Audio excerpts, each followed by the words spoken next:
ଆଜିର ଗୁରୁତ୍ୱପୂର୍ଣ୍ଣ ଖବର ଉପରେ ନଜର ପକାଇବା ଆସୁଛି। ଏକ ଲଘୁଚାପ 12 ତାରିଖ ଯାଏ ରାଜ୍ୟରେ ଜାରି ରହିବ ବର୍ଷା। ରାଜ୍ୟରେ ମୌସୁମୀ ସକ୍ରିୟ ରହିଥିବା ବେଳେ ପଛକୁ ପଛକୁ ଲଘୁଚାପ ରହିଛି।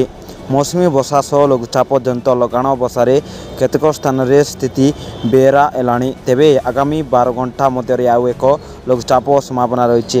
ଆଗ୍ନେୟ ପଶ୍ଚିମ ଉପତ୍ୟକାରେ ଘୂର୍ଣ୍ଣିବଳୟ ସକ୍ରିୟ ରହିଛି। ଏହାର ପ୍ରଭାବରେ ଲଘୁଚାପ କ୍ଷେତ୍ର ସୃଷ୍ଟି ହେବାର ସମ୍ଭାବନା ରହିଛି। ଏନେଇ ଆଜି ଭୀଷଣ ବର୍ଷା ହେବା ନେଇ ସତର୍କତା ଜାରି କରିଛି ଆଞ୍ଚଳିକ ପାଣିପାଗ କେନ୍ଦ୍ର।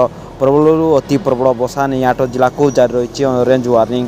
ଏହି ଜିଲ୍ଲାଗୁଡ଼ିକ ମଧ୍ୟରେ କେନ୍ଦୁଝର, ଅନୁଗୁଳ, ଦେବଗଡ଼, ସୁନ୍ଦରଗଡ଼, ଝାରସୁଗୁଡ଼ା, ସମ୍ବଲପୁର, ବରଗଡ଼, ନୂଆଗଡ଼ ଓ ଜିଲ୍ଲାରେ କିଛି ସ୍ଥାନରେ ବିଜୁଳି ଘଡ଼ଘଡ଼ି ସହ ଭାରୀ ବର୍ଷା ହେବ।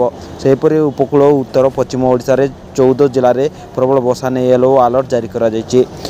ତେବେ ଝଡ଼ ବର୍ଷା ସହିତ ଘଣ୍ଟା ପ୍ରତି 40ରୁ 40 କିଲୋମିଟର ବେଗରେ ବହିବାରେ ପବନ 12 ତାରିଖ ଯାଏ ରାଜ୍ୟକୁ ବର୍ଷା ନେଇ ଜାରି କରିଛି ଆଞ୍ଚଳିକ ପାଣିପାଗ ବିଭାଗ।